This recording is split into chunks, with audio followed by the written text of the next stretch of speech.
wait. My nose is itchy. Hey, everybody. Having a little bit of an issue here. What's going on? Well, as you can see, there's no Pages document and there's no Safari. And I don't have an explanation for that. We haven't done anything with OBS to change any settings, right? Yeah, but they're not coming up. Like, I don't have any explanation for this. Like, so sometimes it won't come up because it's like a cache thing, and so I just go in and switch from one to the other. But now they're just not appearing at all. And that's kind of a big deal. Huh. And I'm so sorry, I don't ever know enough to actually help you with OBS issues. Yeah.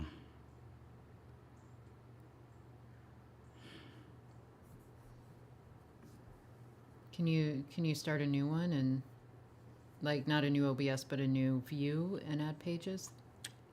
Oh, there it is. Yeah. Pages is here. Huh. Interesting. Very interesting. You have to... Huh. Okay, I know what was wrong, and I know how I fixed it. I just don't know why the setting changed or why it's even relevant. But that is that. Let's make sure we're... that looks pretty good. Okay. Yeah. Anyway, sorry for the delay. I did change something. I changed. I don't know. I just changed the look of things in OBS. I didn't think that would change anything else. Gotta cut my hair a little bit, just a little bit. You just got your hair cut. No, I mean, but I gotta just trim it slightly. I had to move the flowers. They were a little in my way. So, welcome to Cobaltech and Patrick, Tharnite Pepticor, and Danielle, and Madeline. Hello, all. Did you say Tinglish? No.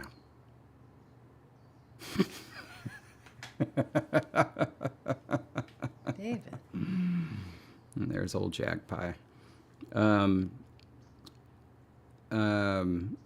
I believe we are out of the woods in terms of time changes, aren't we? Oh, I think so. Either that or this is the last one. I think we're back all on the same clock, though. Yeah, we sure are. And so that means next week... DinoNet says next week. Yeah, next week... wait, Bibloridian says no, not yet. Yeah, I was going to say, I thought it was this weekend that they joined. Yeah, but then at least with respect to streams, that's going to be on Sunday. So that means Monday it will be Madeline James back at noon Pacific. The way you said it made it sound like today we're all on the same clock. We are not. And that's why I was confused, as well as people online saying not yet. You got to keep up, folks. This isn't you, Jesse. This is them. You got to keep up.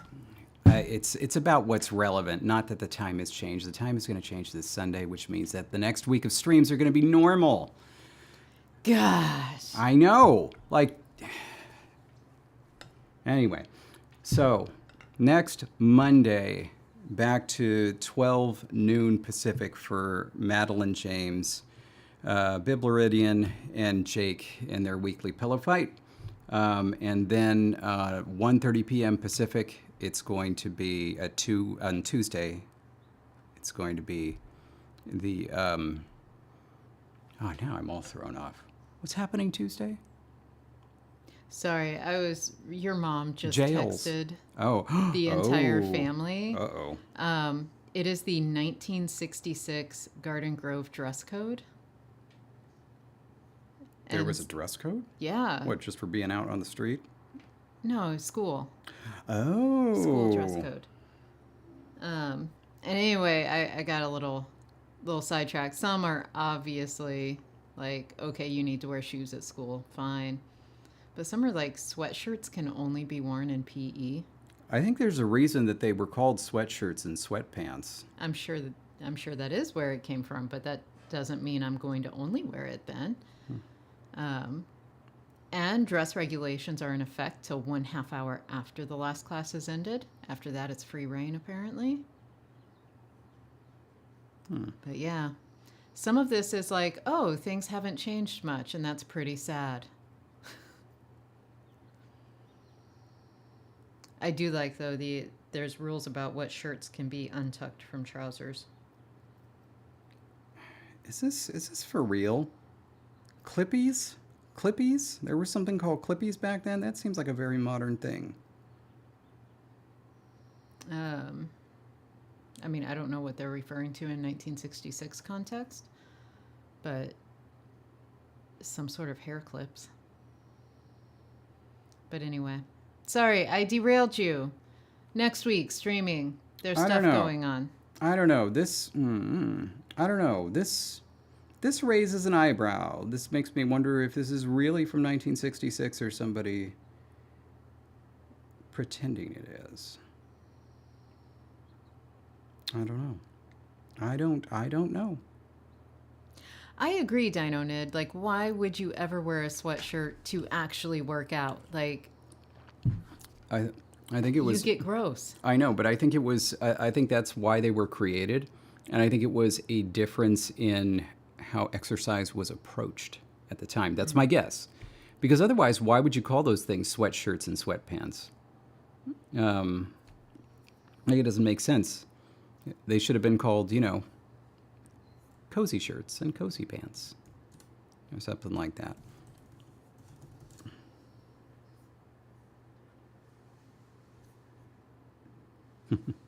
Wiktionary's only entry for clippy is a British term for a bus conductor. Somebody British, please confirm that. We can get onto one of those red double-deckers and say, "Oi, Clippy!" and they'll just tip a hat to us. Wasn't Clippy the mascot? Yeah, for Microsoft Okay. Word, yeah. If you just said that, I'm sorry. No. And I'm Cinnamon kidding. just, no. I'm getting distracted. Yeah.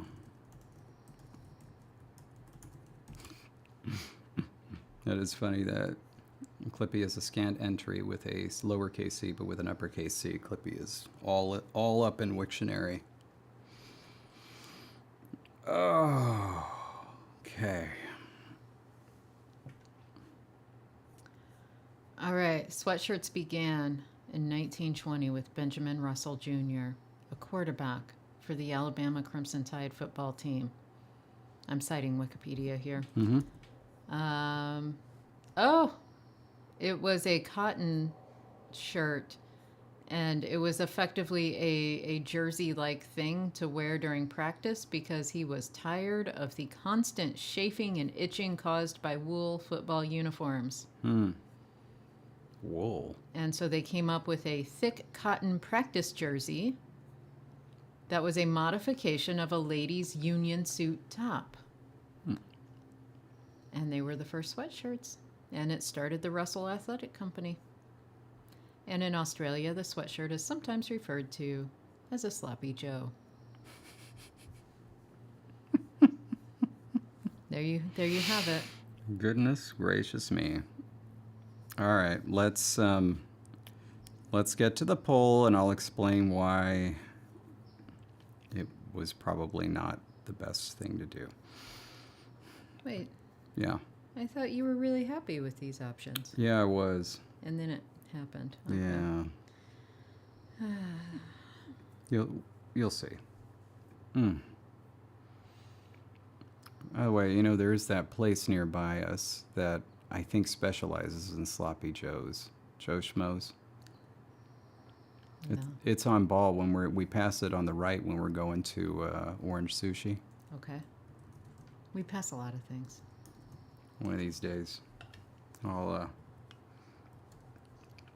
go in there. You know, Sloppy Joe Day was a very popular day in the cafeteria at my school. I'm not sure if it was at yours. I never understood the allure myself. Apparently, Joe Schmoes has Nashville hot chicken. And all American barbecue, like brisket and tri-tip. These are their meals. Seriously? I don't see a single Sloppy Joe on their website. Wow, the one that moved into the old Wiener Schnitzel building. Huh. Fresh smoked pulled pork sandwich. Dang. So you're wrong, I guess so. but I made I an would still enjoy it. ugly No, assumption. I judged the book by its cover. I think you did, yeah. Hmm. This it does look great though. Ooh, and they got crinkle cut fries. That's a separate Worst menu item kind from of fry. No, it's a separate menu item from other fries. So I think they have multiple kinds of fries. Okay. Everybody's So, wrong yeah. about fries. Everybody is wrong about fries. Mushy crinkle fries that you can barely taste the salt. I love crinkle fries. But anyway, David, the poll that went sideways. Yeah, the poll that went sideways. All right, so we're talking about negation. And there's still some open questions about how negation is going to be affected. But we were going to come down to one of three strategies and then deal with the fallout after that. So one option was to have the negative auxiliary co-occur with a simple infinitive. And this would require us to create how do you call this? A passive infinitive. And so we have these examples like, you know, the bat will not bite a maple seed. And then there's two different options for negation, but that's something we're just doing. But then the maple seed will not be bitten is, so you can see us is just bite, but kaos is bitten. So will not seed be bitten. All right, so this was the lightweight option, a very good option. And then the second option was similar. It was also going to be infinitive, but there was going to be some sort of marking associated with the infinitive. And, you know, I should have known that this one was going to lose because I've noticed that our poll options are not very popular if there is a concrete option that contrasts with an abstract option. The abstract option rarely ever wins. And so this would have seen us coming up with some sort of marking. For active infinitives. So in other words, the bare form wouldn't be interpreted as an infinitive.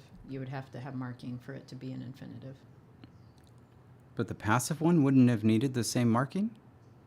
The passive would have its own marking. We already had a passive infinitive. Like it would take, the infinitive would take passive marking, which is why it's there. But it wouldn't need the... Well, I guess it's a good thing that this option lost, because I don't know about that. But yeah, this was definitely a fight between 1A and 2. 2 is gerunds. Okay. So with the gerund, create nominal gerunds by using the class marking suffix. This means for every verb, it'll be assigned to a noun class. The verb to bite felt best suited for the noun class marked by small. Marking is okay. I feel like David doesn't remember the options as well because I actually wrote this poll. Yeah. And I feel like now you're regretting the decision to ask me to write it. Well, I'm also very interested because the infinitive you used in the explanation is different from the infinitive that's used in the examples. What do you mean? Well, this is usie and ka usie, but down here it's usra and ka usra.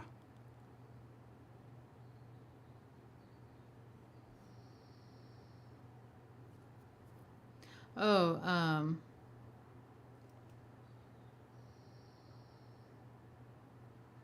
yeah, I think that was a mistake.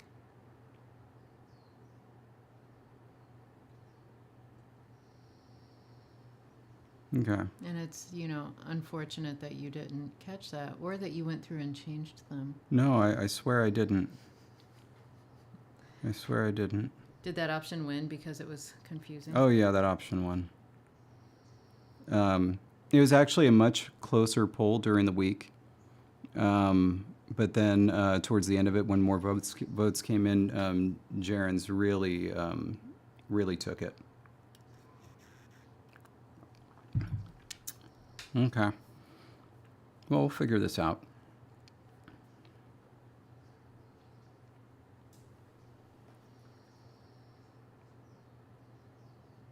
Man. March is almost over, and I had planned on trying to work more on Finnish by February, and it's already almost April. I wanted to get better with Finnish. This does spark some ideas though. So we'll do something. We'll do something. I have an idea. Anyway, so put that back up. We'll I think it was because when I originally made the example sentences, if you recall, I was making it match the noun class of the nouns of the subject. But then we remembered But then that it's they like, but shouldn't no, agree. it's like it's its own noun, and so it doesn't matter what noun class the subject is, and so I think that's why. Okay. Okay. Let's first make sure. Okay, because night is that, day is that. Where does it say where they came from? The grammaticalization. Okay, grammaticalization. I'll go down there.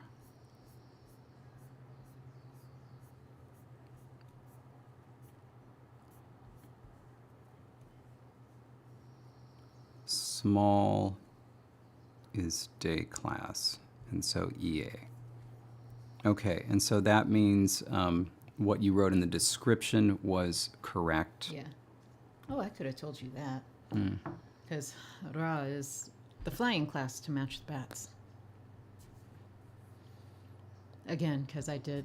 Oh, I didn't remember which one was big and small, and then which of those was associated with night and day. I should have remembered big and small, because if you know that one of them is EA and one of them is then it's like, well, it's pretty obvious which is big and small, right? Okay. Okay. So it's kind of a fun random thing that there'll be, like, you just have to learn what the gerund is, and it's going to be one thing or the other. That's a little fun. Where can we put this? Oh, here we are.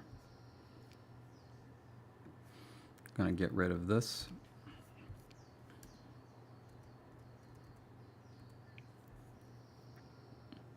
Okay. This also,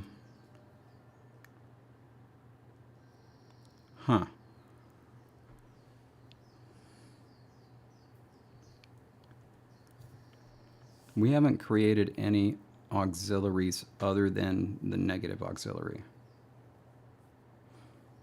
And so I guess what this raises the question of if there will be a difference between a gerund and an infinitive, or if there will be an infinitive at all. And if it is, will it just be the bare form? But like, what status would that have? But I feel like these gerunds are going to be used as nouns, right? Like, if you just wanted to talk about the action, you'd use the gerund since it's right there and it's self-explanatory what to do with it. So now it's just a matter of if that infinitive exists at all. So we just leave him there.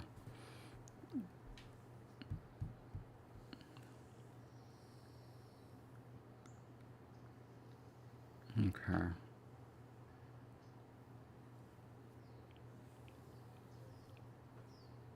Lovely day though, isn't It is. It's making me kind of wish we had a hammock it? and just lay outside in the breeze.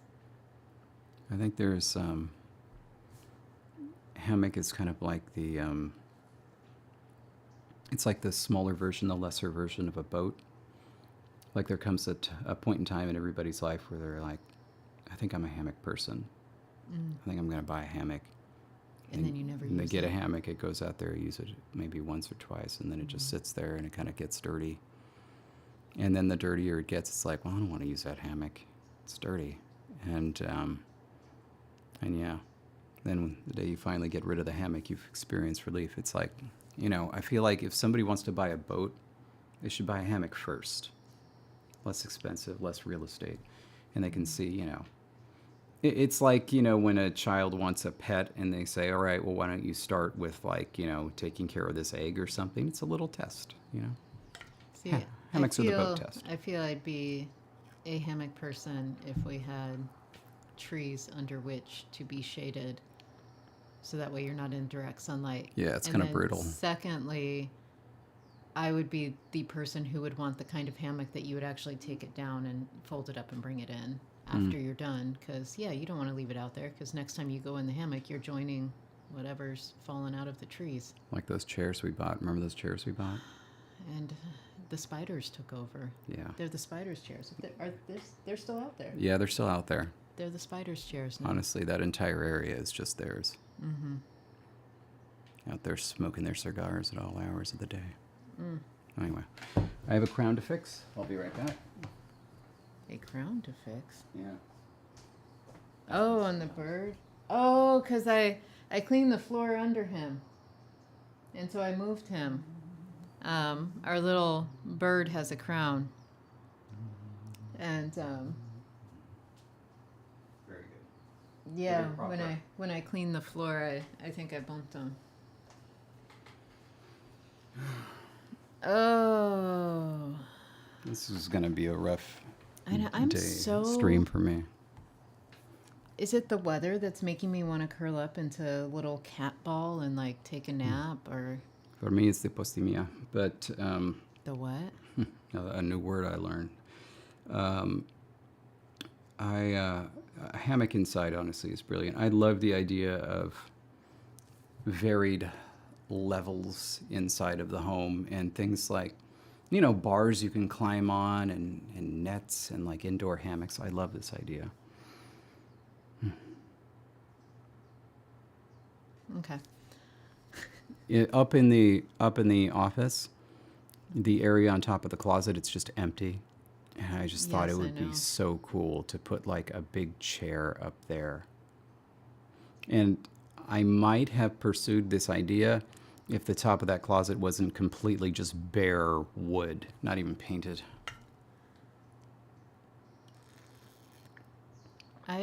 I feel that you're overlooking a couple key facts, and that's that if there was something up there, one, you would have to trust that the top of the closet was built sturdily enough Oh yeah, but like to support weight. I didn't The get to that point.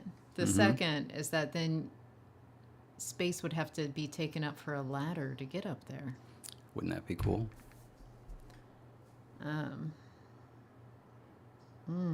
Dominoes. We're having clam chowder tonight, though.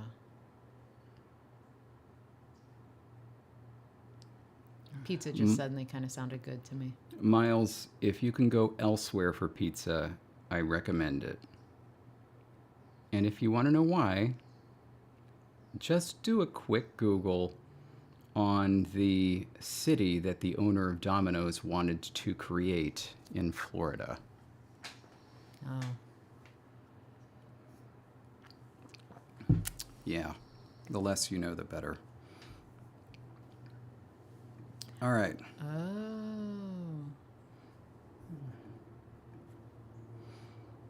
Is that true? Is Patrick right? Yes, he is. Oh, I'm sorry. I didn't know that word. Neither did my mother. I checked with her. Hmm. She only knew fuego, which is what I knew because of that.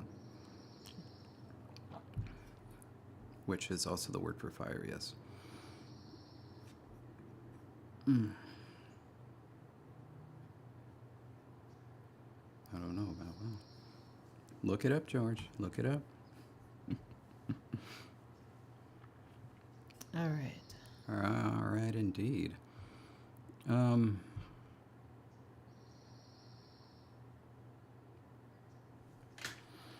We're both staring at this document going, well, what now? Well, How do we even put this into words? I'm gonna add this.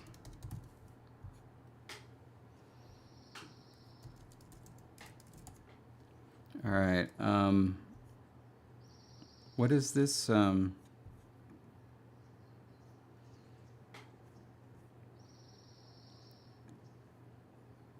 What is this word? What is this word? Is this to land? I mean, we didn't write it anywhere? To blow. Oh. This is the negation. Okay. Okay. To blow. Is that, to you, is that night, day, big, small? Look, I even made a note in the document. And then, oh, I think I copied the wrong one. I did. Look at page 18 where I have that highlighted note, and then there's a separator, and then I have the correct forms. I copied the wrong ones when I did the poll. Babe.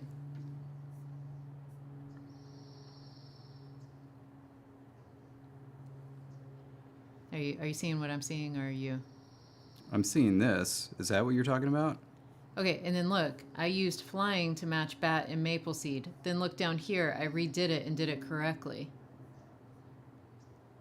Got it. Because I had the two forms so that way I could talk to you to talk it out to be like, should these match and gender Right. to the. So anyway, I was like, Okay. I did both, but when I went to do the poll, I copied these examples despite the fact that we had already made this choice. All right. Well, let's delete that so That's there's what no happened. confusion. And then these were all here just wanna- to show what yeah. the forms could be. Yeah, I wanna keep that. All right.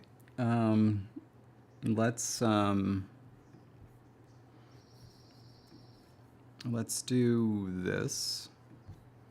Okay. Huh?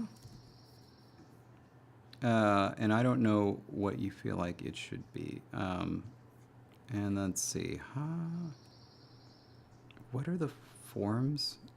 They're up here because the actual noun class forms are less regular than the adjectival ones. Right.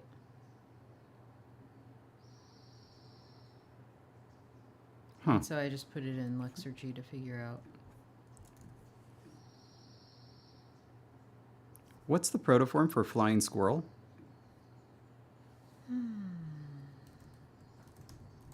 Squirrel. Niti. Ingma Oh, I. And then you add the flying class to it. So RAH, I believe. Sorry, I just meant squirrel, like just that root, the Yeah. small one. Niti. Ingma ITI. Okay.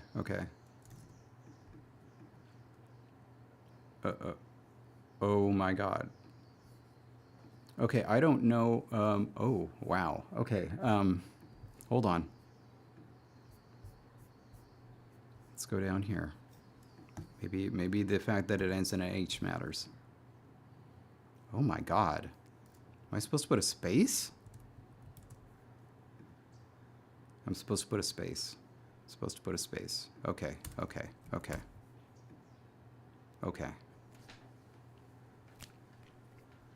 We're all right.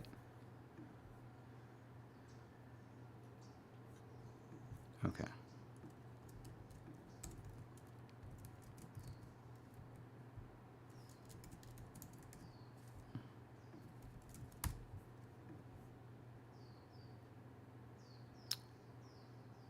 Interesting. Interesting.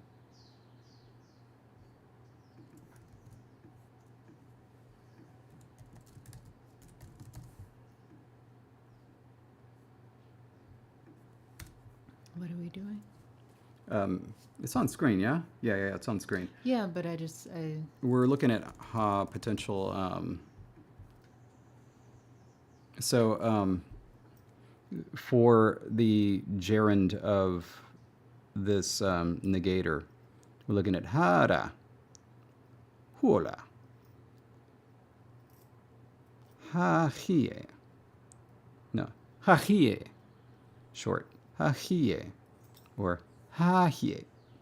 and this comes from blow. Yeah, I would think that's flying. flying. Okay, which one's Like- flying? Semantically, flying is ra, R-A. Hara. Okay, burn. Perfect. Okay, so now back up here.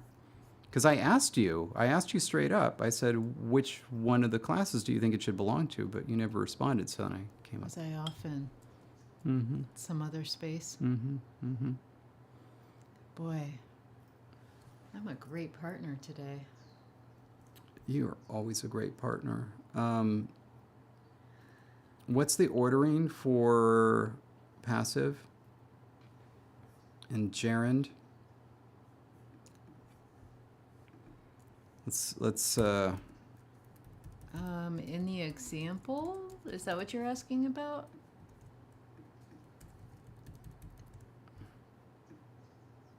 In the example,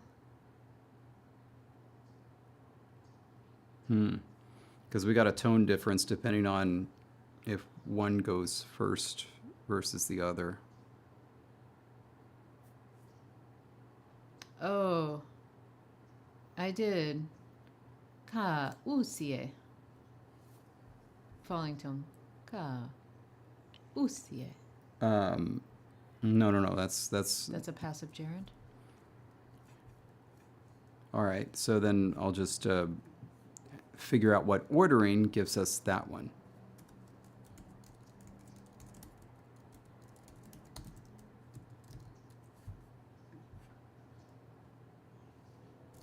Oh wait, it's a T.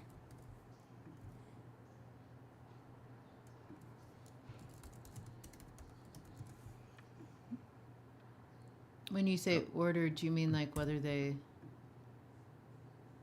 combined?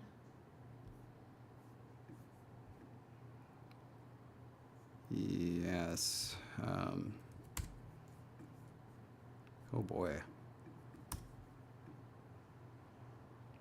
So you put it all together as one word. That's the only way it could work.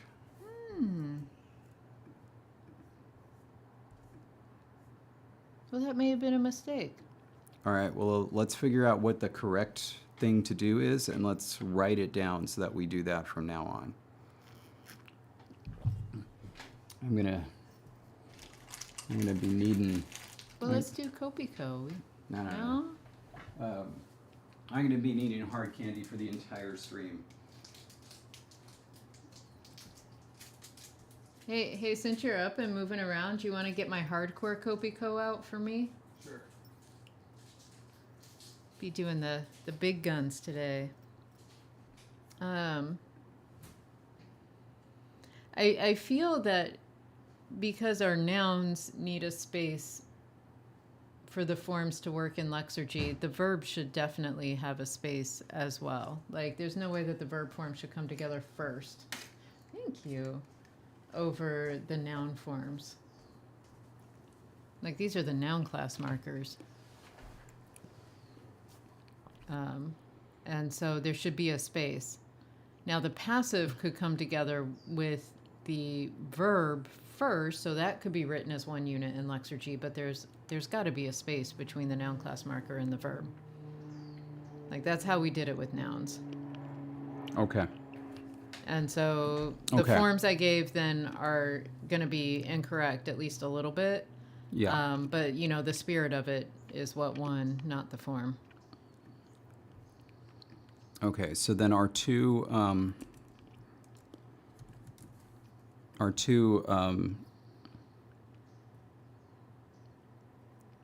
So no space between passive and verb.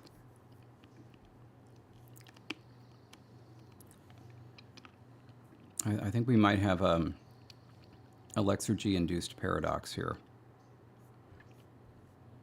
Okay.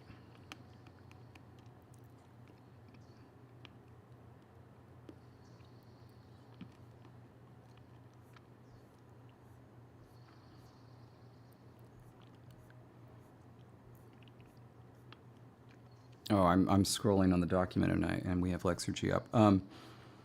Do we have a list of some passives where we did the passives and they're exactly as we intended and we feel good about them?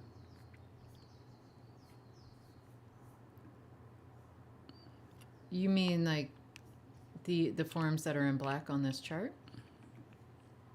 Let me switch. Which chart? The Here, I'm coming to you. on page 17, I was right where you were. No. Oh, Like those are the only passives we have? okay, yes, you're right. Okay, we've got one other. Which is kara. Yeah, and that is low-high, right? Okay. But our example up here has either low or high tone and G, X, or K with low or high tone. So it seems there's some variability in how it would be realized. Holy smoke. Okay. That form, kara, doesn't appear to be possible. I don't know how we got it. Because I put it in Lexergy without a space, and it's kara.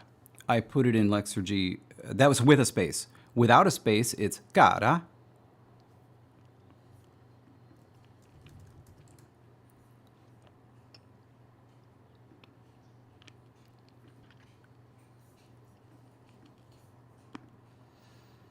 I don't know.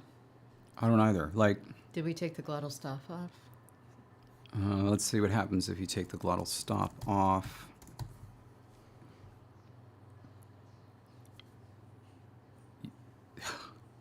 Same tones, it's now just a long vowel.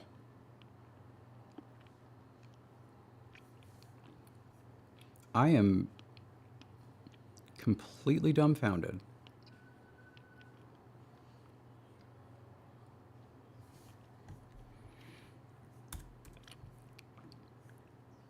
How did we do that? How did we do that? Oh, and these definitely glommed on early. We didn't have a space. It's written into Lexergy as one phonological unit. Okay. I think we just made a mistake. Put in Okay. RAH. Change Yeah. the A to an I. I'm curious to see if that form was correct. Okay. And I'm putting both with and without a space just to see. Okay, that's still... High, low. Yeah. So Wow! The For other both one of them. was yeah. Okay. So our original B flown is just wrong. Just wrong. Okay, so it should be that, right? High, low is what we're seeing? Yeah, falling tone. Kara. Oh, Kara. it's falling? I couldn't see. I believe so. Yeah. Without the space, I see it. Okay, we got it. All right, so this is good. Okay, so the passive attaches to the verb without a space. And then we're saying the gerund comes later, which makes sense. Okay. Thank you. We needed that. We're set now. So now we can put the passive gerund in its form on page 17.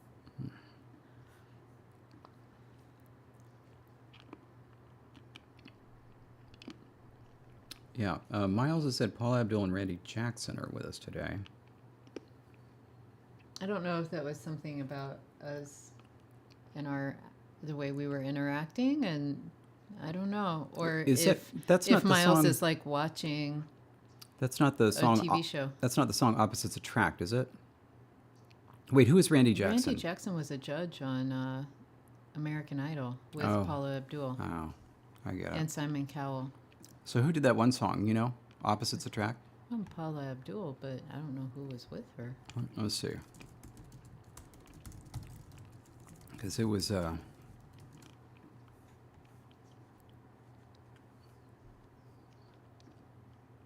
Vocals on the song edition of Abdul were provided by two people, Bruce DeShazer. and Marv Gunn, also known as the Wild Pair.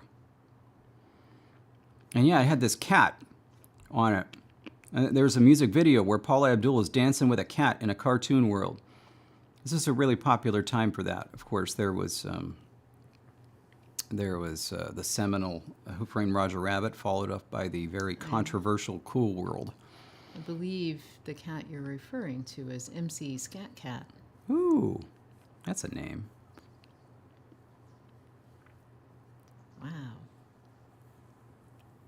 Wow, it was apparently inspired by Gene Kelly dancing with Jerry of Tom and Jerry fame in Anchors Away. How about that? They had to make an alternative version because sometimes MC Scat Cat is seen smoking, and they couldn't air it on TV. That's good. I applaud that. What were you saying?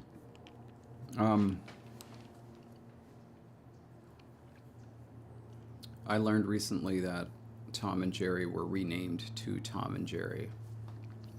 And that originally their names were pretty darn good. Their names were Jasper and Jinx. I think that's pretty cool. Sorry, yeah, no, that is cool.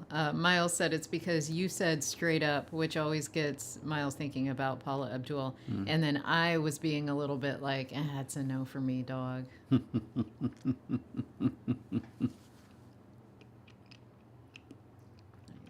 Okay. Paula Abdul was so good. Like, that album was so good. Man. I had that on cassette tape. You done reliving that moment?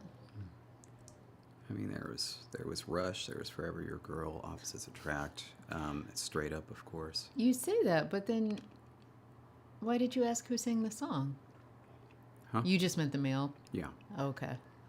I didn't know who that was. Okay. Well, I don't think any of us knew who that was. I didn't recognize him because he looked like a cat. And I don't see a lot of people that look like that in the real world. Fair. Yeah. Okay. Oh, Danielle already had to go. Are Goodbye. Goodbye. Belatedly. That's what I mean. Hey, I found all the words in quartiles today. Nice For job. myself. Nice job. I was very excited. My last two words were a one-tiler and a two-tiler. Like, how often does that happen? Is the word some weird Latin Nate preposition or something? I've just forgot to enter on its own.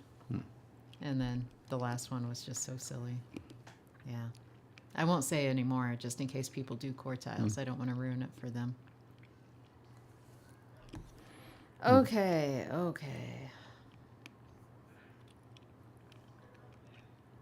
We only have lower high tone for this. Did we like make an executive decision where we said like I think the we made falling tone all would sorts be, of mistakes along the way, because that one day we also had to fix all of these errors that we had made. So, like, I just think we struggled, okay.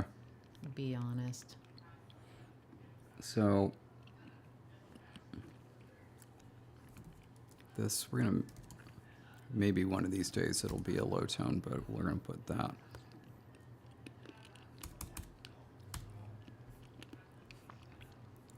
Okay. So now we're going to try these over again. Sorry, there's an obvious disagreement at the pool going down. Oh, yeah.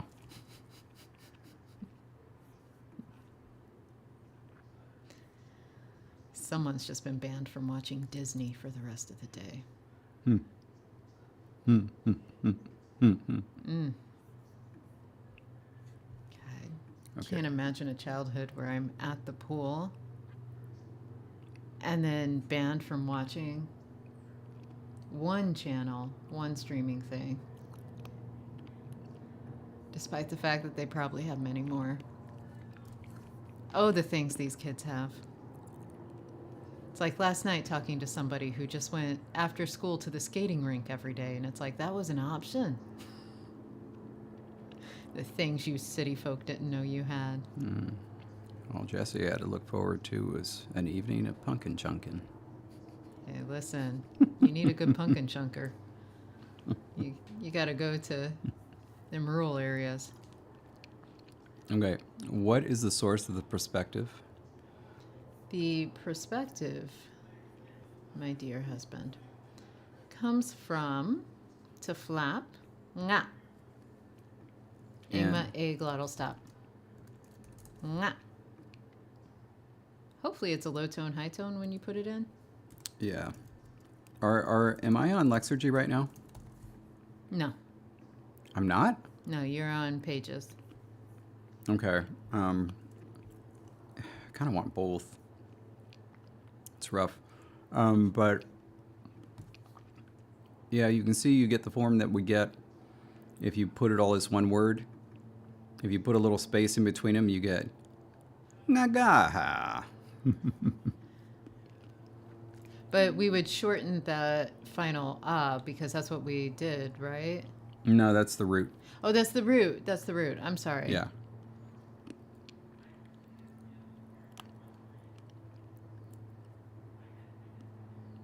Because we're putting passive before perspective? No. It goes perspective passive.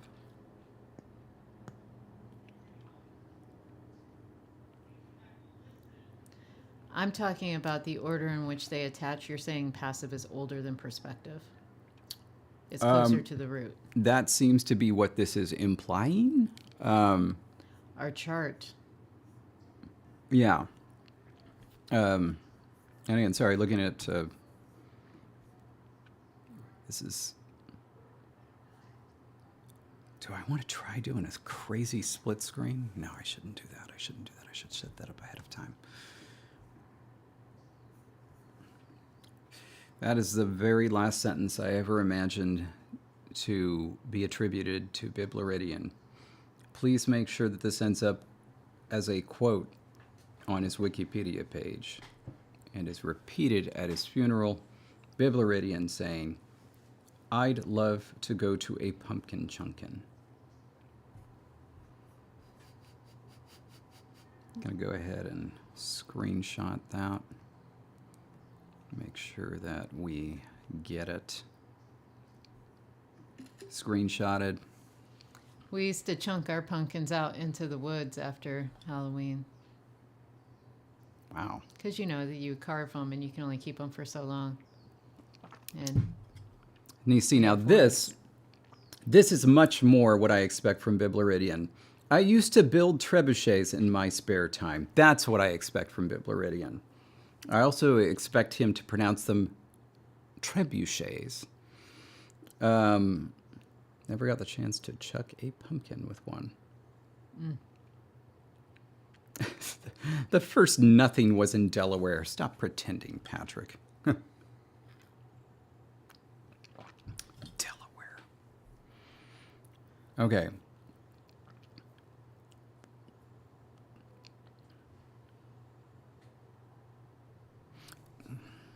what you thinking? Well, the top one is the one that we actually entered, all one unit. Yeah, I know. I think that we are suggesting that passive is the oldest, but based on what you wrote up here, please note that this form will follow the root of the perspective. Yeah, it's right. ROUTE. It is roughly the same age, grammatically speaking, entered into Lexergy as one unit. And so that's, yeah. So it's the same age, so it's really like just deciding which Yeah. one. And then as for the imperfective, that is different. The passives are different because they are participles. Yeah. Okay. And so I think that, yeah, all of these passive forms are good. That's good. We're all set. And so now, if that is the gerund, then kahara.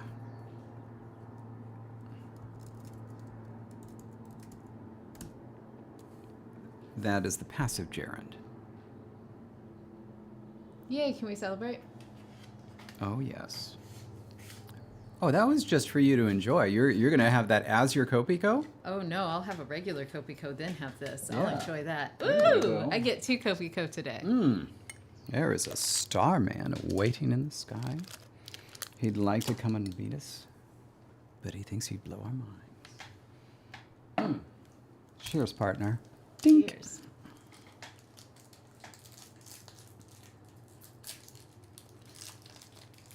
I'm also just having a very hungry day. Like, I just keep thinking about food.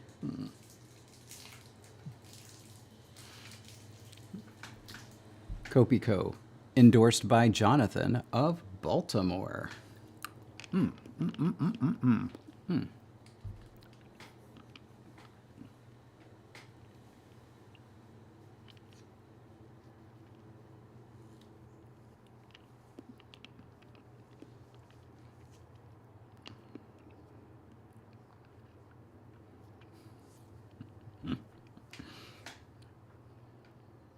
Before there was something, then one day, nothing happened in Delaware, and it changed the world forever.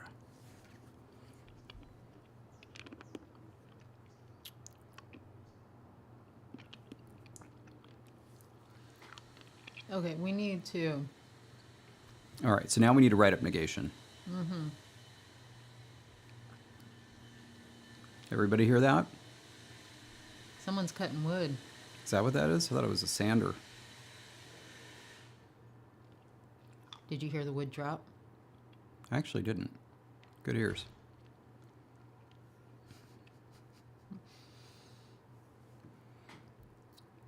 The sentence continues with a gerund.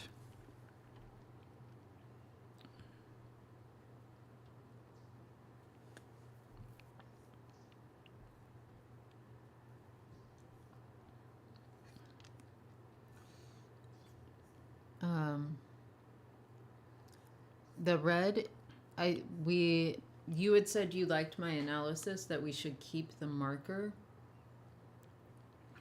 Oh, that might change because of the gerund. So let me just take a quick jaunt up the document to take a look at how we did possession, which I'm hoping we did already. Noun possession. In general, possessors follow possessees. For inalienable possession, the possessor follows the possessee with no further ado. For alienable possession, the possessor is preceded by the locative ndu. Here are some examples. Okay. Oh, my little... Be right back.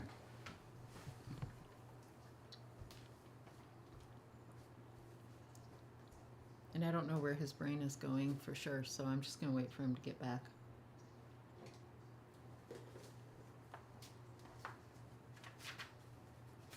Luckily, it's a short wait.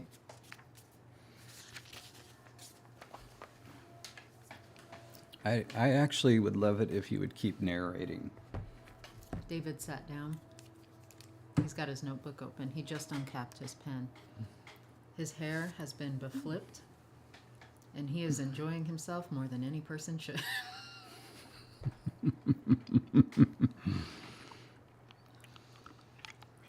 Okay.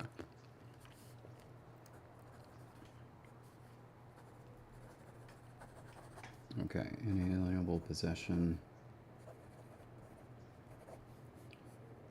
No marking, alienable possession. We have the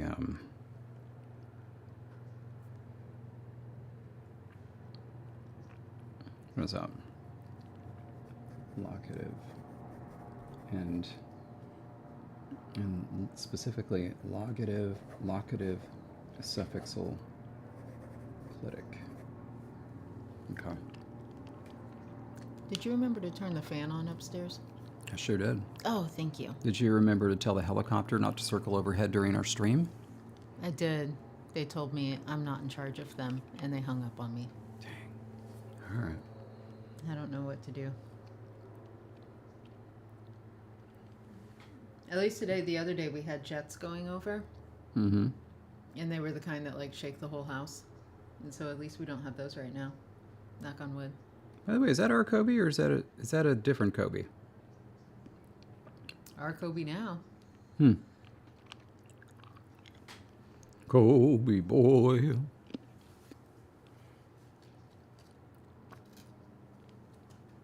Kobe says, "This is me." Right on. Right on.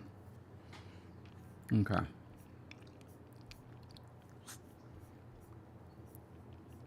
So back to negation.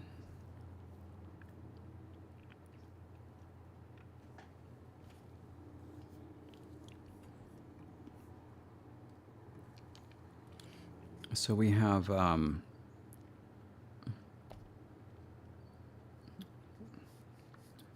something like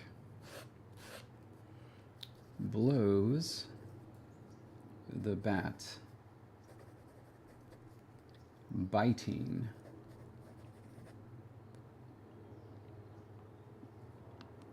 It's the bats biting. It blows the bats biting of the whatever.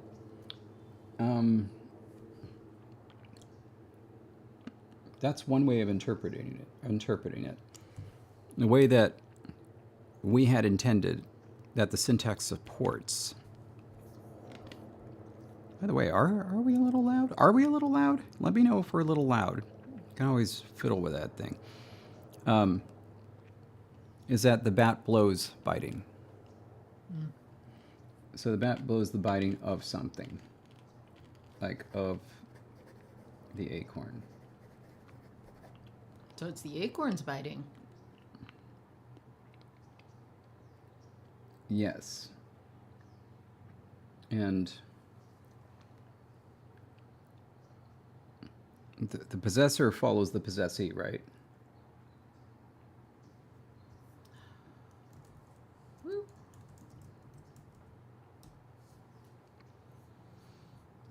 I have to look it up just a second.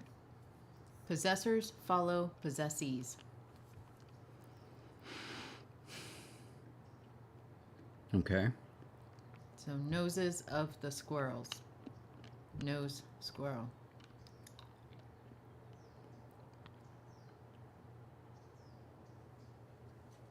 If there is a... Time for my astronaut's choice of coffee.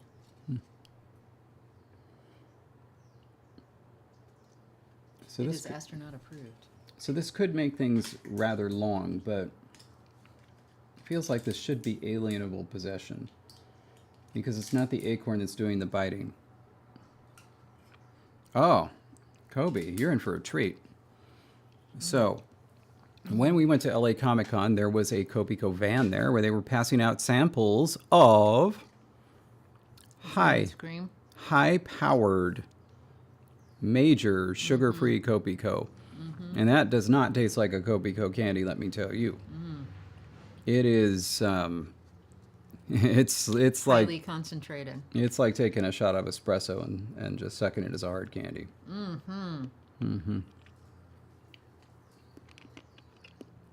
Yeah, we took pictures. We put it in the Discord.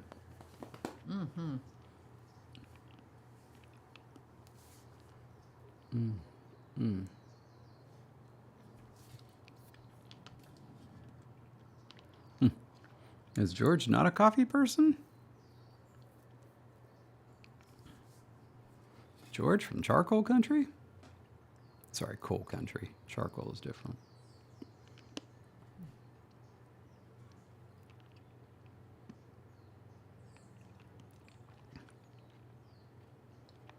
It's literally like they ground down espresso beans and like liquefied them to harden them into this candy. Mm-hmm. And I'm I do. so happy. I know that. I knew that. I didn't know I knew that, George.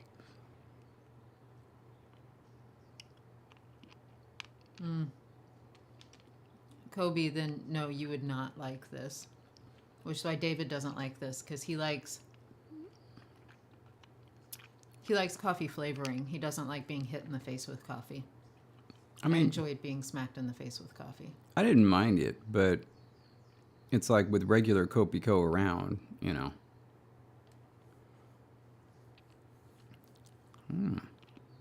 Earl Grey. I think we're going to have to see this in action. Earl Grey? No.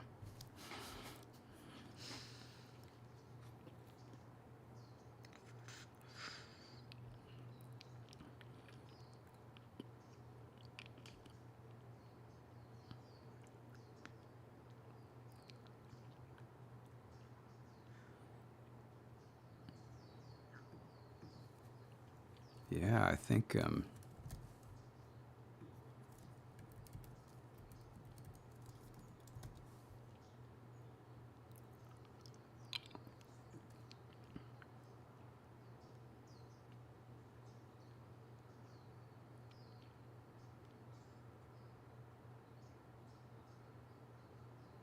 yeah.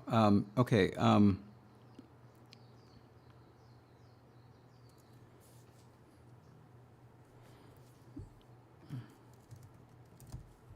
Can you tell me what the locative form should be after ousier? After? Yeah, assuming it ends in a vowel, what should the locative form be?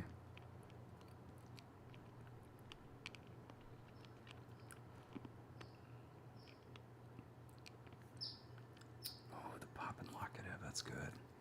We, oh.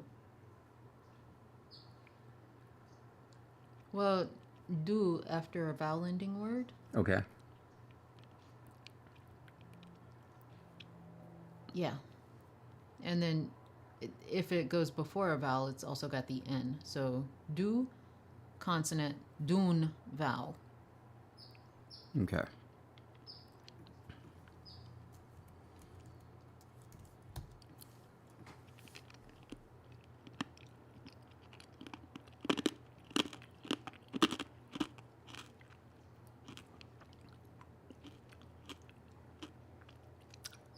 All right.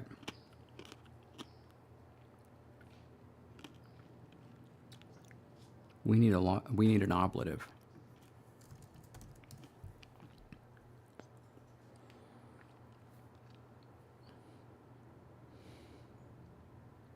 We're making this longer? Yeah. This is going to be quite the thing. That's never going to negate anything. Yeah. They're the yes and culture.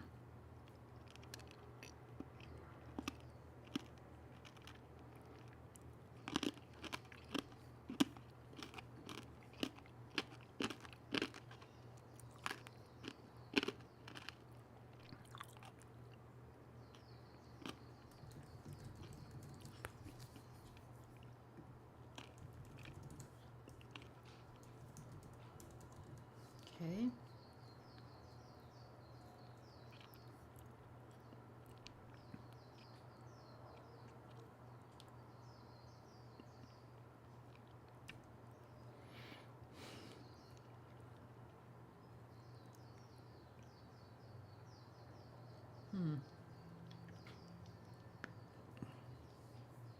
Thinking of potential sources. And we had done this minimal case system. Mm-hmm. which means that if we want to do something like an ablative, it should probably be jammed into the locative.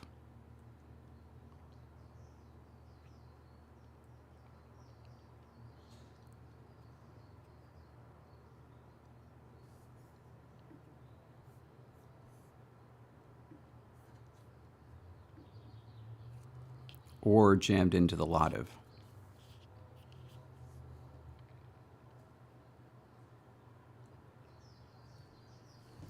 Lative makes sense just because it's with to go. Because ablative would be like out of, yeah. Yeah. So like some short little verb that means to leave. Yeah. I was trying to think of potential other ones, but yeah.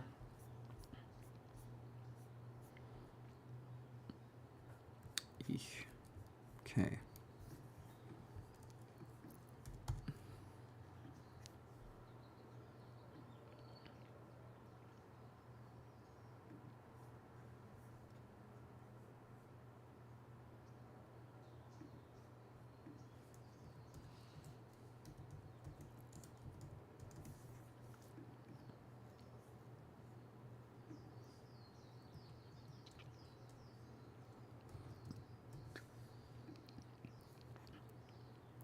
Pretty good, Patrick. Pretty good. I'm going to give you 7 out of 10.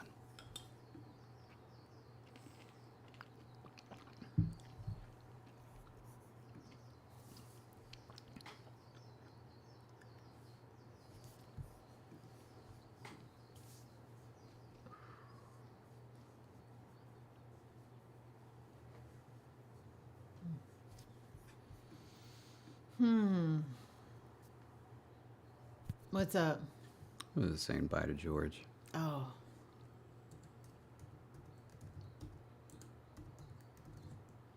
Bye, George. Ooh, I got a little.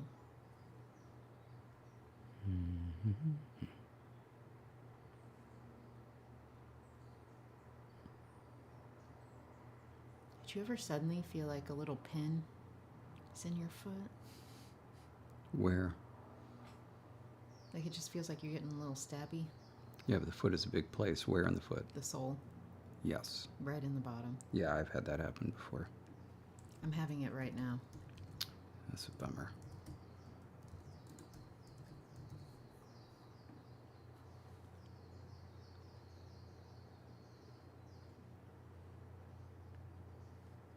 I'm just typing in forms. I don't like anything that's happening.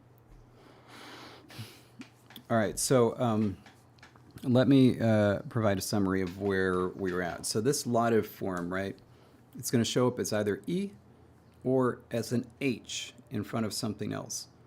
And so if you want to add something onto the front of that, the question is it going to have the same alternation? Or are we just going to eschew it and say it'll be its own thing? In other words, like it'll just, for example, one route we might go is say that the route for to leave is CV and its second vowel is E. And so it just combines. With the E. Yeah. So I was trying to come up with short little forms that would, entering into Lexergy, would smash like that and kind of disappear. And Kobe, I was born with flat feet, but then through orthopedic adjustments, got arches. So not anymore. But yeah, my feet have all sorts of weird little issues, but like I feel like I can't complain because I don't have David's feet. Yeah. And anytime I do complain, he reminds me, of all the surgeries? I don't have his feet. Of all the surgeries? No, it's because if I sit up, I'm fine. It's because I keep moving.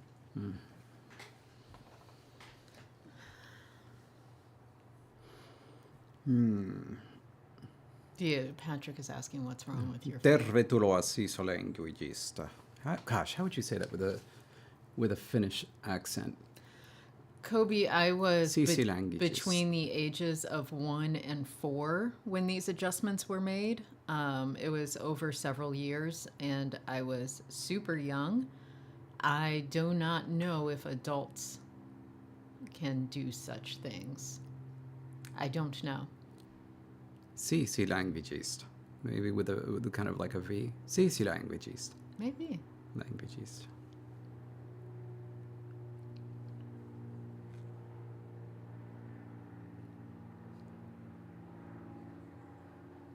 And never know. You can always look around and see what options there are.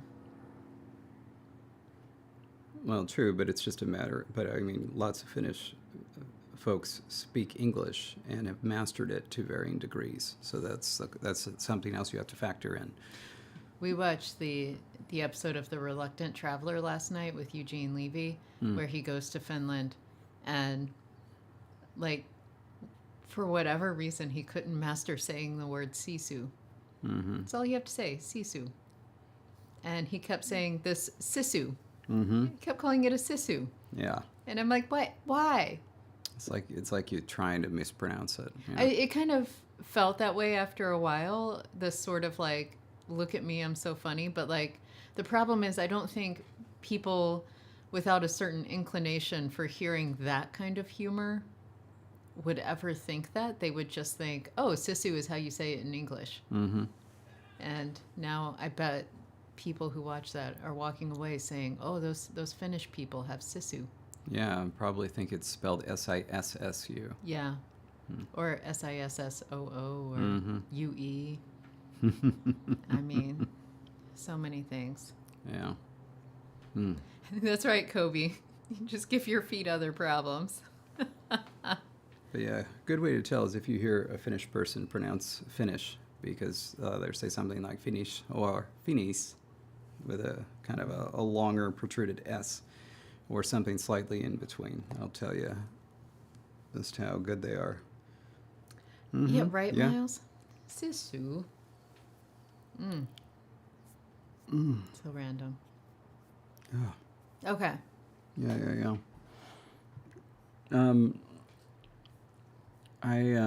You have the answer? Well, I had a thought anyway.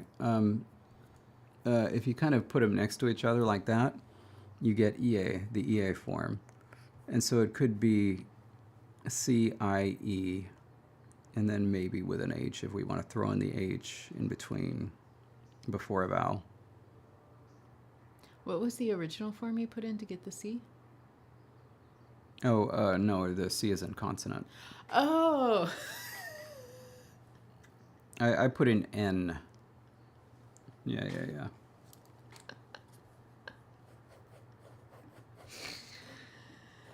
Oh, man. Baby.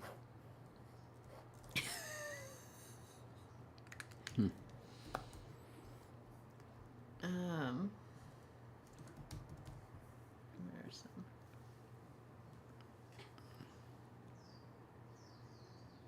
Yeah, let's do it. Let's do it with the N. I like, because knee, and then you shorten it. All right, I'm going to write this down here. We have been a little lax on the grammaticalization when it comes to verbal morphology. It's because we didn't really have... Wait. What are you talking about, lax? I wrote paragraphs for each one. Oh, no, just in the grammaticalization notes section. Oh, that's because we were still working on it. I didn't want to summarize it till we were... And then, so we're going to say ablative need to leave plus So I'll just okay.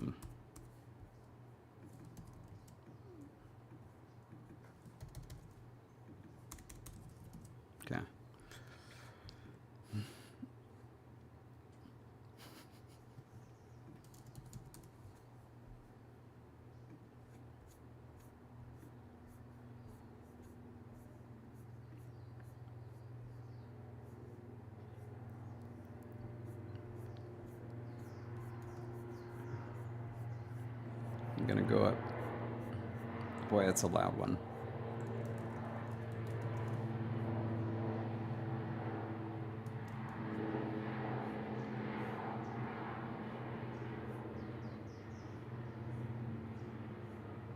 It's not as loud as it could be.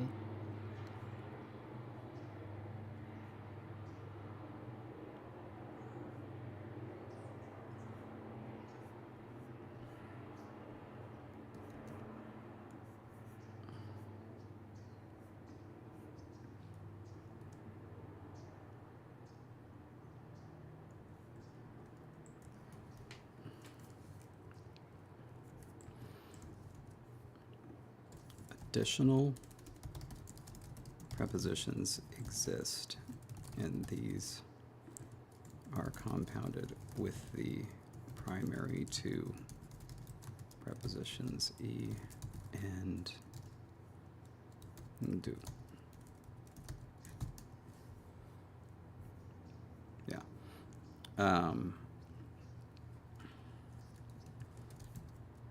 These prepositions may have variable forms depending on whether or not a word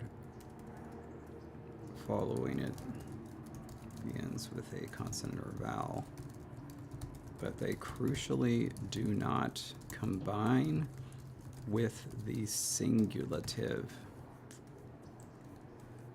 particle,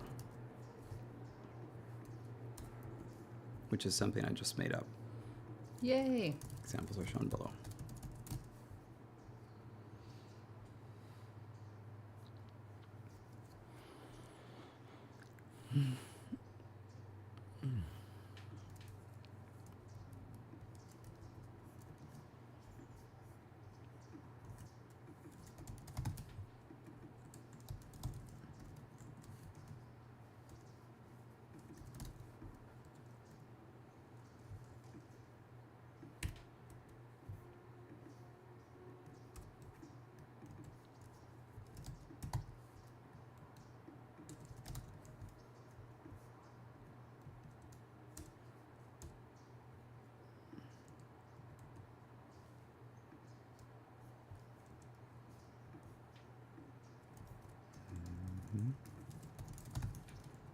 Okay.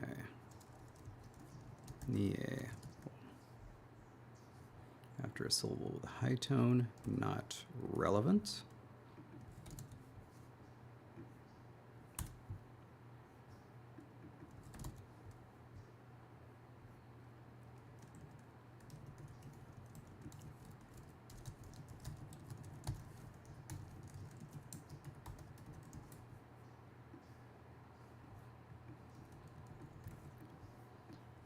Okay. All right, now back to negation.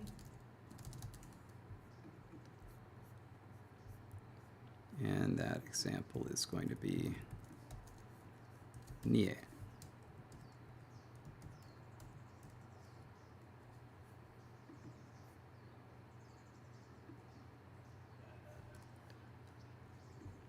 All right. All right. Now go look at the grammaticalization section.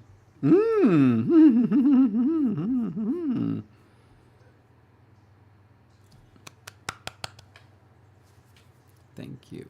You're welcome. That's incredible. You have made things so much better in my life.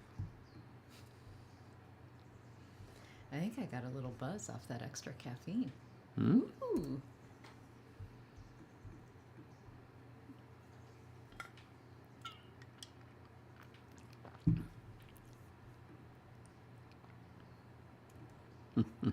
The bats who say, nee.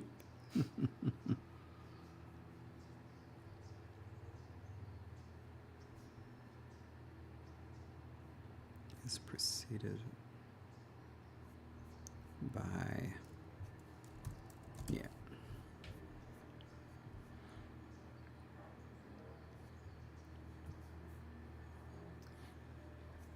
Okay. Whew.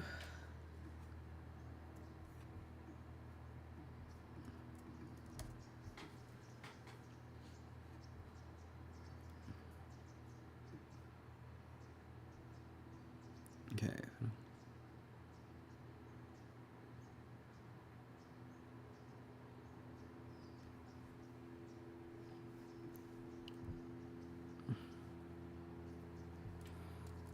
By the rest of the sentence, if the gerund requires a direct object, that direct object must be preceded by do. And then, incidentally, there's a reason I'm not as talkative today, and I apologize. Next week we'll be back to normal. Actually, I hope this Saturday. Oh, I yeah, think I this should be in the Saturday clear. we have a patron live stream for, patrons. And yeah, 1 o'clock Pacific, I believe.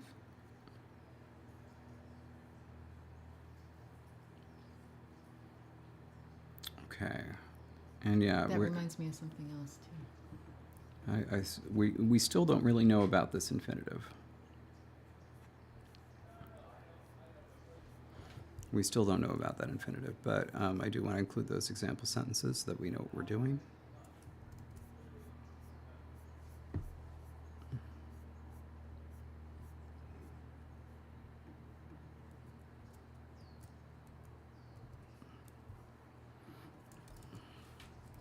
Here are some.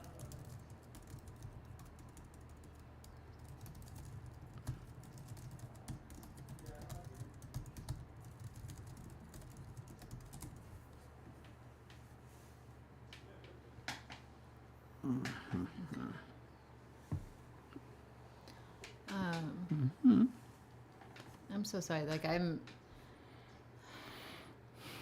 as you're like, I don't want to talk as much. I'm like, oh, let me be quiet, and we do nothing on the stream. Okay. Did you fix it so they're all correct? Oh, there was also a fourth form that was supposed to be entered. It's the maple seed will not be bitten by choice, effectively, I know, versus I the know. maple seed will not be bitten because of other circumstances.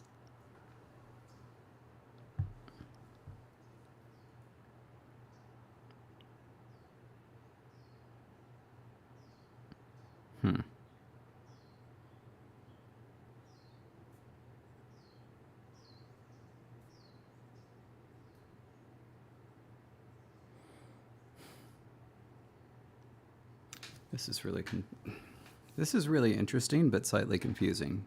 But I think it's going to repay our efforts to put as many examples as possible. Okay. So we are actually going to start with something we avoided, the imperfective. Okay.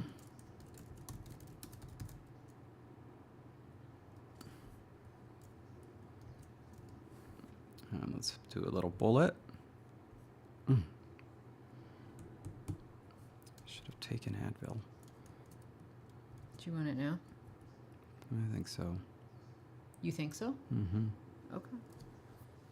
Okay.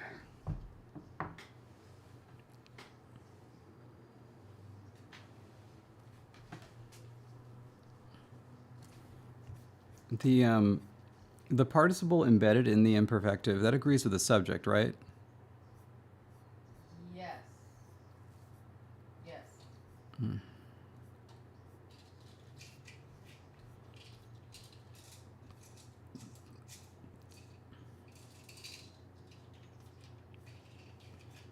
Wow, we haven't actually done the verb section.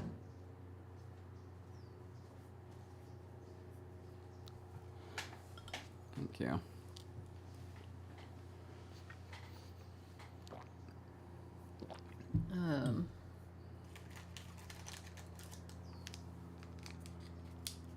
There.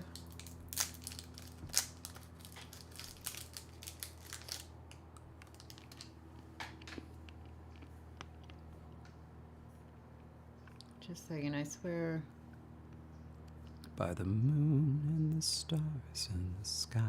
I'll be there.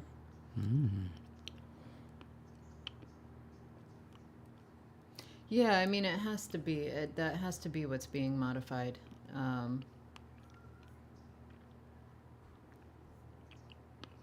Otherwise, it wouldn't make sense to have more than one form for this participle. And so the participle needs to be working with some noun. By the way, word for bad is ignual. Ignual, right? Ignual. Okay, That is the word for bad, isn't it? that sounds right. Okay. Yeah. High tone, long I, click, UO, low tone. Okay, and so bat is definitely night class. Yes. And the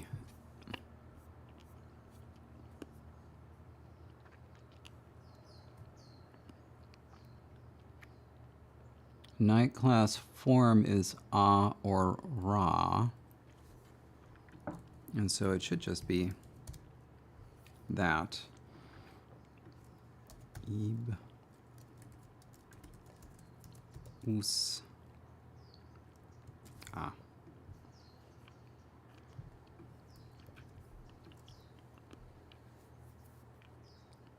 Oh. Oh.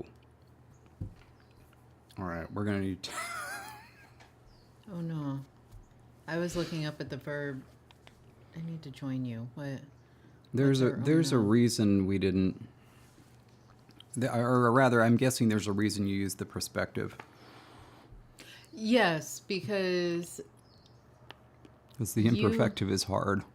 yeah, and in examples you should go for the simplest one to understand unless you're trying to exemplify the hard thing. And we're trying to do everything. And yeah, I mean, I knew that imperfective would have to be figured out, but it was too much for me to think through. And I was like, why would I be doing this for an example that may not win? So I believe, and you may have written this down, so I'm going to go read it and see if I'm right. The imperfective is im, to swoop, plus the verb in its participial form. So we make the participial form first. Yes. And the participial form is easy. And so this is easy. And so this is it. This is it. This is it. That's it. I didn't need to think about it. It didn't need to be hard. It was just fine. Just fine. Okay. There we are. Usa inyo. Usa inyo. That's the bat is biting the maple seed. Sun la. There we go. Okay. Usa inyo. I'm sorry. Usa. That's it. Usa inyo isun la. Perfect. Easy. This is good. This is good. I like you this. think it's easy. Thank you. They're still clapping. We know. Show's still going, though. Sit down. Okay. The bat isn't biting the maple seed. Womp womp. And it's still night class, so ehara.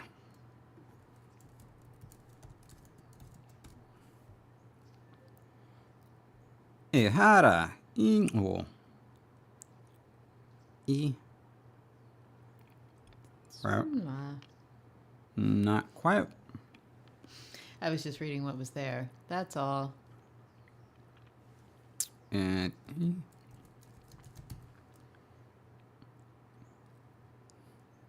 iusie do. It's do with a high tone, right? Let me go check. Because I have it here with low tone. Dumpity-bump. Do high tone. Okay. It's always high tone. It's always high tone. That's what I thought I had written wrong here. Well, at least in our examples up here, it's always high tone. When it merges with the singulative, it is always low tone. Ehara inwo iusiedu. Oh my god. Iusiedu sunla. Ehara inwo iusiedu sunla. Iusi. Oh gosh. Inwo iusiedu. That's it. Iusiedu sunla. It's not that bad. It's not that bad. Like it's just going to take a mountain of getting used to, if you know what I mean. The expression you are giving me. That's a pass for me. We're doing squirrels next. They're going to be nice. I almost don't want to. What? Like, I want to do a whole different one because, you know, as soon as you put things to vote and whatnot, it's like it's not the same anymore. You don't. And so it's like I want to start over. I don't want to use. You don't my want little- them muddying your language, is what you're saying. It's my old cookie. And it's, you know, once you open it up,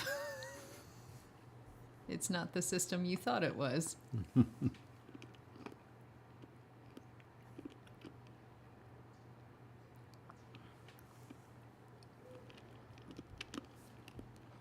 I mean, I wanted it to be a part of the Savala verse, though.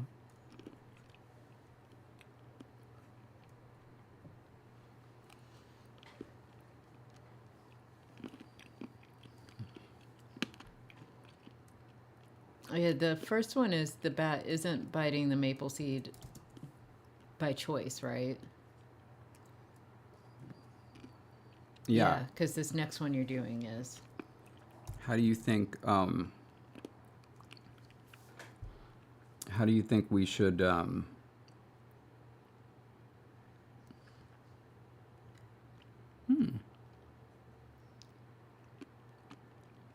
isn't that a funny thing? What? Look at this. E usa I o isunla. All right. Bat is biting the maple seed. Now just knock off the first verb in each of the next two. Ingo I usiedu sunla. Ingo nie usiedu sunla. Seeing what I'm seeing? No. I'm sorry. There is unique word order and morphology that makes negation quite clear Without the actual particle. without that. So that can show up but could also be dropped off and would be understood. Like it's not hurting anything. The only thing that might gainsay that, we haven't done copulas yet. If we're doing them. Or however copular constructions are working, yeah. Interesting. Interesting. Here, I don't want to make that red as in, well, yeah, I do want to make that red. Well,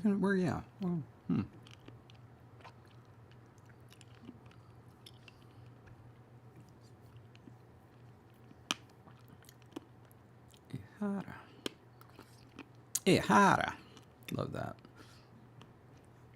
Okay. Anyway, but yeah.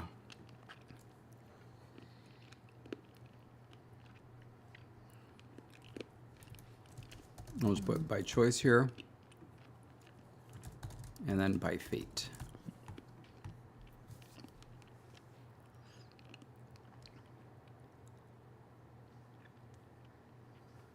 I think that's pretty good.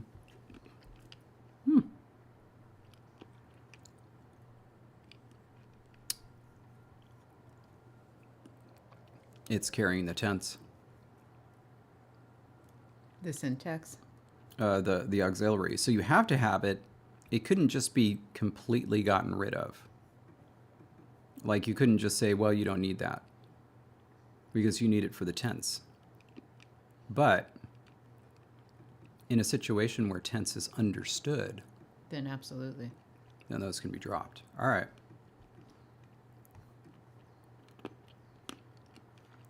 I'm going to start that paragraph so that I know that we're going to do that.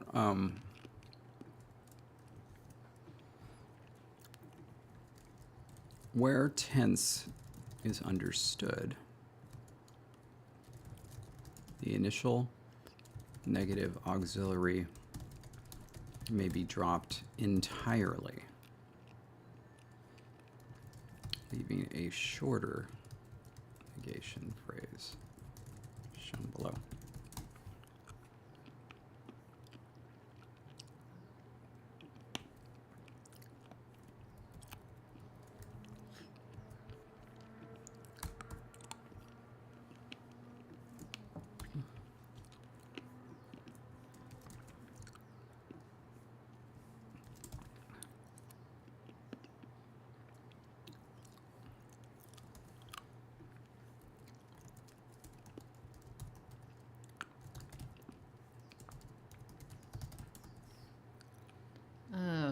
Yes.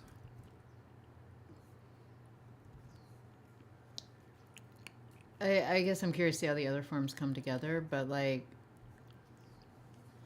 another thing. So the syntax makes it clear whether it's by choice or by fate without the auxiliary there. It does carry the tense, but like if the only thing then that's changing among all of the examples is this tense, but the actual form of the negation is, something that's kind of predictable and carries over. Like, I feel like I could see a situation where suddenly you get this little particle that used to be a prefix that stands out front, like a falling E, ituo, like where it just is there by itself because that's the thing that shows you the tense of the unit, and the rest of the negating auxiliary isn't required. It's sort of like a contraction, how like you can guess the rest of the word based on what's there. Okay.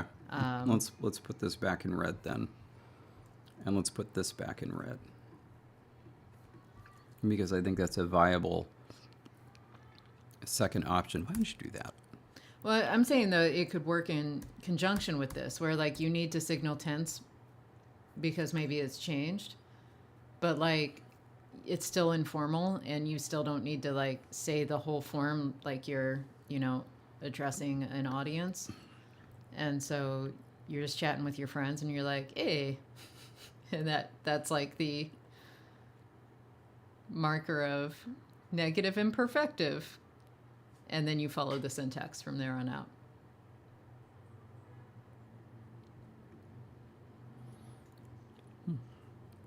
I want to leave it in red. And I'm not going to do the passive right now just because I want to go on and do all the tenses. So now, do you have an idea about what we're going to do as a poll? I'm getting one. Okay.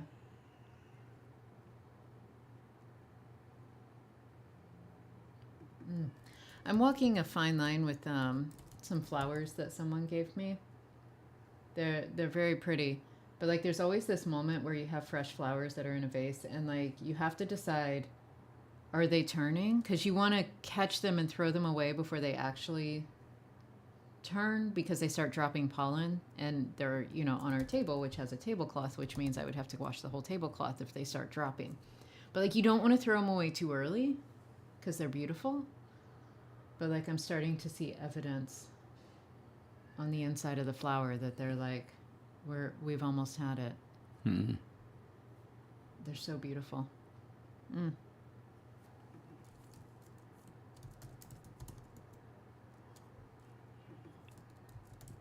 That's what I'm looking at as David's typing. David's doing work and I'm staring at flowers. This feels like a good work day.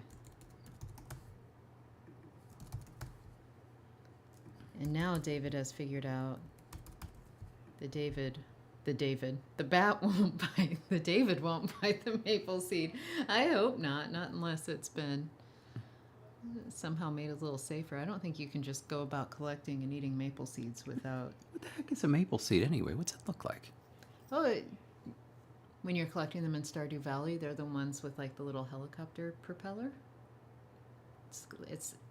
They're also called swirly seeds and whirly copters. Okay. The ones that you can throw in the air and they go all the way down. Right. Okay. So I can get rid of that. I can get rid of that. Yay! Okay.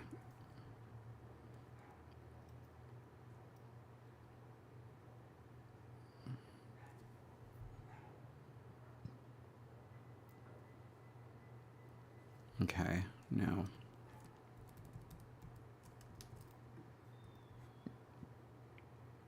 Habitual.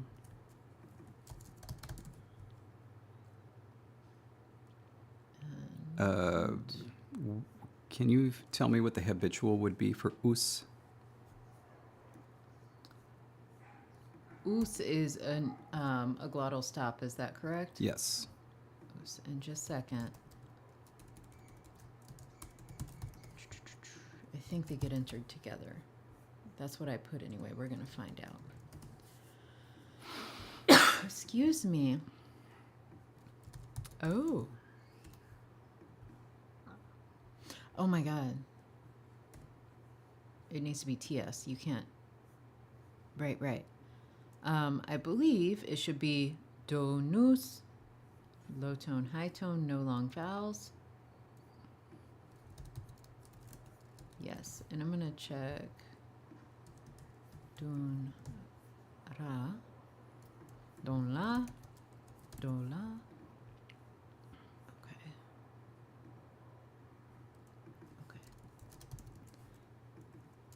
Yeah, the N only shows up between vowel initial or glottal initial verb roots. Okay.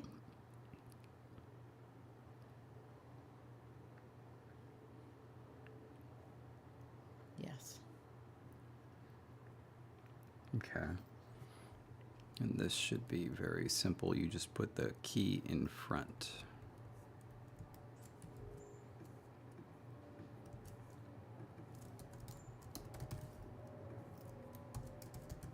The perfective, yes, in front of the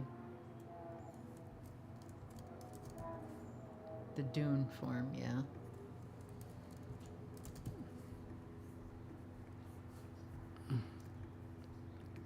Bit.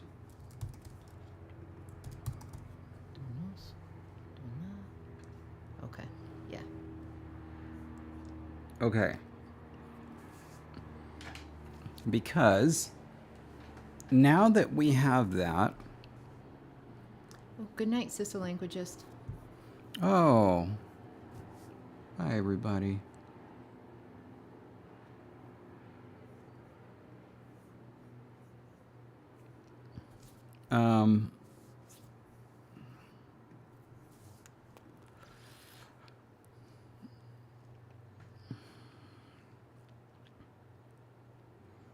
I think that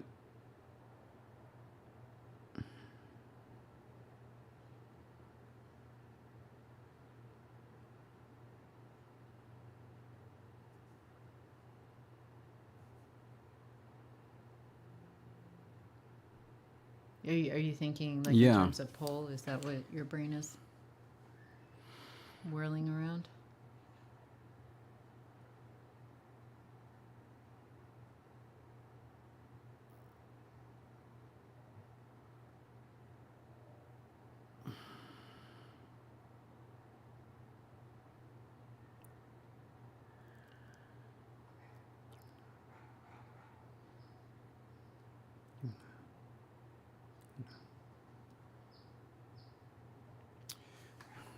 So this is what I was trying to think about.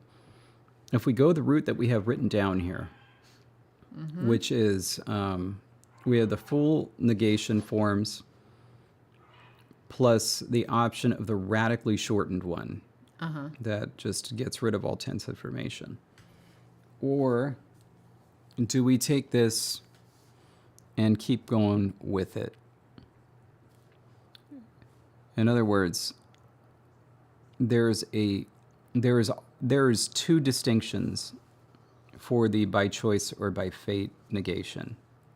There's the form of the auxiliary, and there is the preposition that is used following the subject. That means you don't need both. And one of those is quite a bit longer than the others. And so we could actually shorten them down. And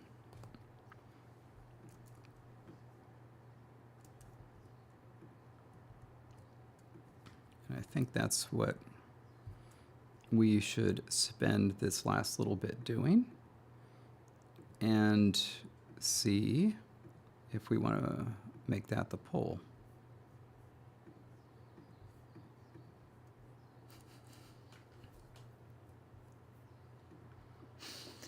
In true form, your uncle responded something that didn't quite make sense, and then your aunt replied, being like, did you even read?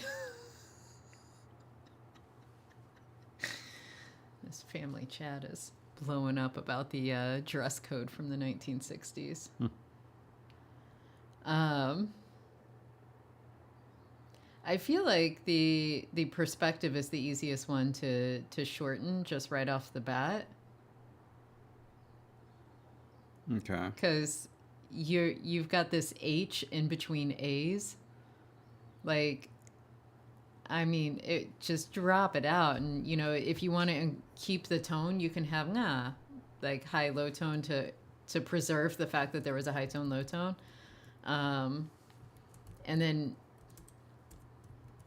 like, I don't even think you need the passive distinction at all in the auxiliary anymore because the syntax of the rest of the clause is there. Well, yeah. So, nga. And so your proposal for this actually should be long, shouldn't it? But what are you thinking about? So we have ehara, and of course it won't just be ehara. It would also be ehahie. So like my thought was pretty radical. Eha? Oh my God, I was just thinking that. Eha and ehie. Oh, I wasn't thinking that. Oh, well, this is the off form, though. You had just said that Oh, I the was participle, sometimes you're going to have ie, right? I was thinking eha for both. Oh, okay. It just drops the agreement. So ehara versus ehahie. I'm sorry, ehahie.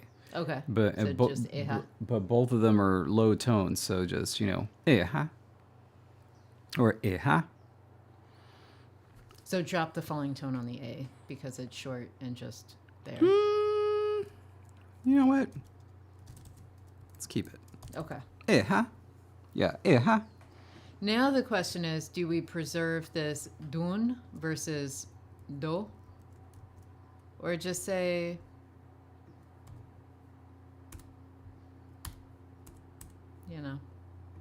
something. I guess it could just be da. Low tone, da. Duna. Because the a is not only the heavier vowel in this language, but it is long. And So you can figure, you could think that at some point it was just like dana, and then nah. Nah. Oh, Something like that. Nah. how interesting though that I mean, it would take over the second form, but doha, do, aha. I forget which click that is. I keep reading it as a fricative. That one. Do, aha, would just be nah. Yeah. Now we're gonna. I think that puppy wants a hug from me. Probably.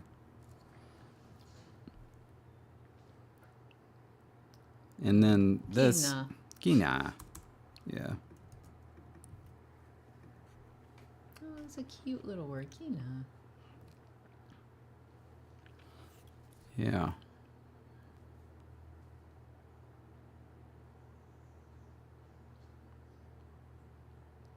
Yeah. Yeah, I think that's going to be it. All right. I think the poll Mm-hmm. needs to be, do we say these shortened forms take over everything, so you would never, ever, ever have the long forms anymore because they are gone to history? Or should the long forms and short forms coexist for formality? See, the two options I was thinking was, do the short forms take over everything, replace everything? Or do we not use the short forms, and instead we use the long forms as optional, emphasis, with most of the time you just drop them, especially as you're going along speaking. You don't really need them. In other words, if you know the tense. And generally speaking, we do know the tense of what we're saying in a longer thing. Yeah. Okay. Yeah. And so one is, they're probably going to average out to the same length. But the one with the shortest sentence is actually the most conservative one, because you're keeping the longer forms as options, but you just completely drop them. Whereas this, since these forms are already shortened, it kind of implies that they wouldn't be shortened unless they were necessary. Okay. All right. There we are. Now, with that settled and sorted. I hear that little creature. Isn't it cute? Little bird.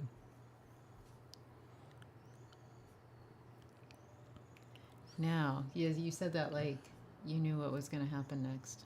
Oh yeah, let's do some stuff. Let's talk about imperatives.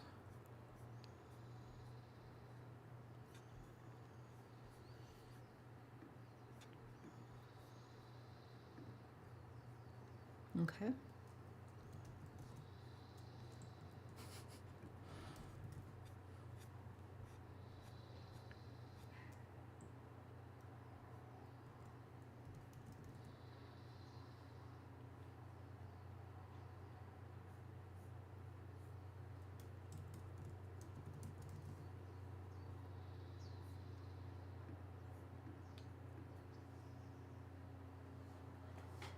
So imperatives, that's where we're gonna use the bear form.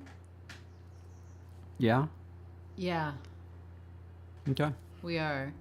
Now, they could still potentially be infinitive-y where necessary. I don't know. But yeah, I think that should be the imperative. All right. And how about a negative imperative? I think it should only be. It shouldn't be passive. Like you can say something like, don't get eaten or something like that, but The actual negative part is never going to be passive. In other words, it's always going to be a volitional. Yeah. Okay. Because if you're giving a command, the understood thing is that you have control over doing or not doing this thing.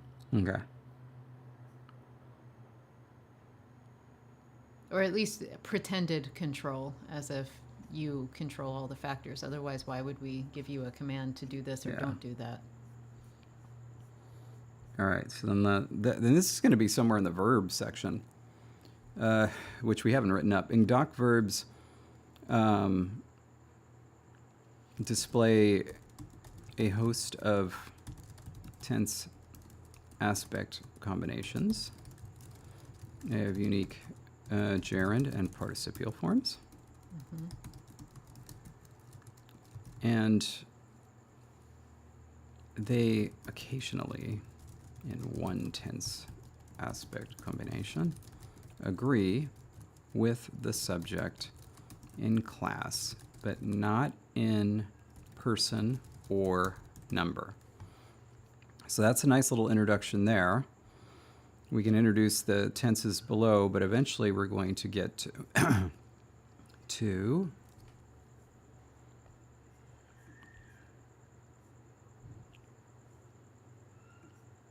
please note that the participle form comes together earlier than the prefix glomming on, which is why the prefix is so stable here.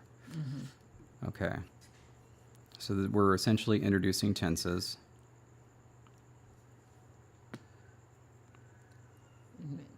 In between, we have a big list of verbs that we just need to keep until we're ready to enter them all, because We have passives.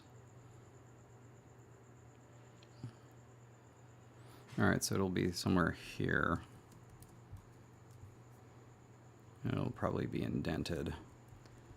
well, Magpie, my thought, we'll see if David thought the same, because Magpie asked, how does the class agreement part come out when the subject is a first or second person pronoun?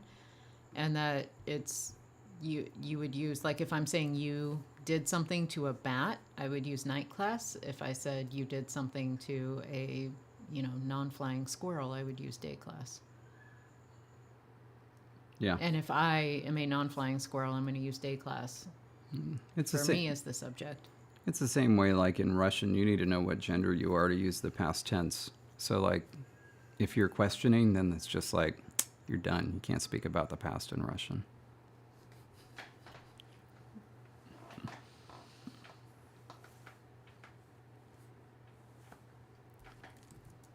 All right.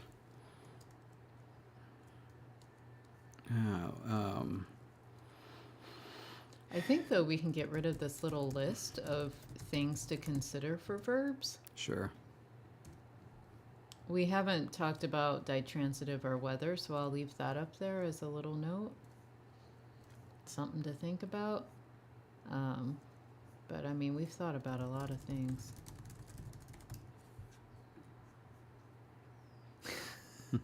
Magpie.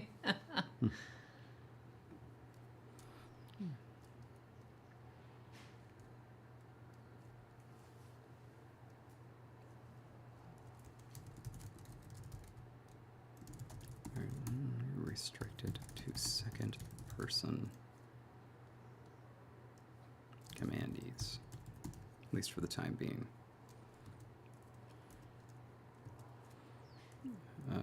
This holds for positive and negative imperatives. Examples are shown below. Okay.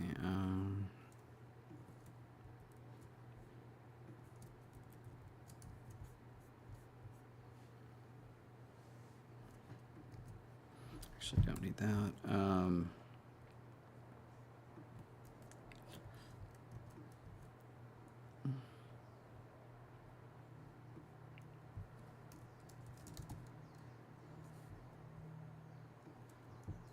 Bite the maple seed.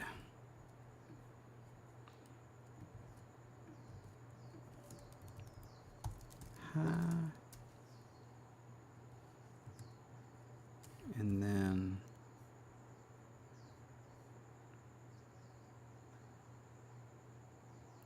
y usiedo.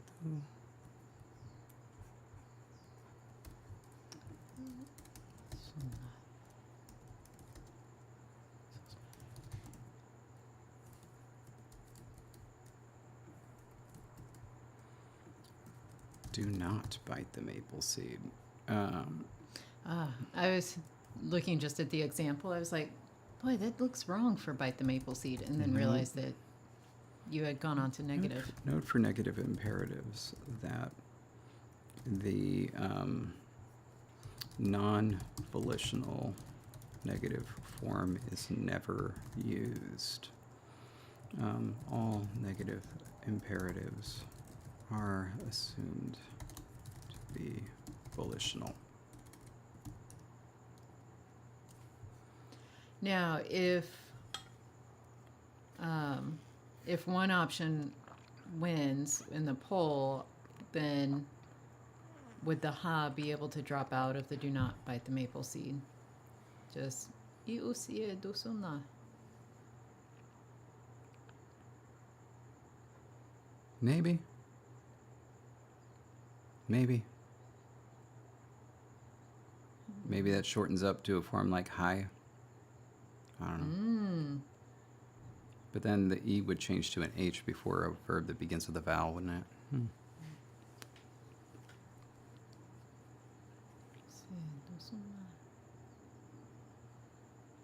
Interesting. I'll think about it. All right. Oh, we're past time. Yes, we are. Time to go. Thank you very much for being here and following along. I will be much more myself on Saturday, and even mucher more myself next Thursday. Yes, thank you all, and we look forward to seeing patrons on Saturday, whoever can be there, and seeing everybody next Thursday as our clocks are all realigned to the same basic time measurements.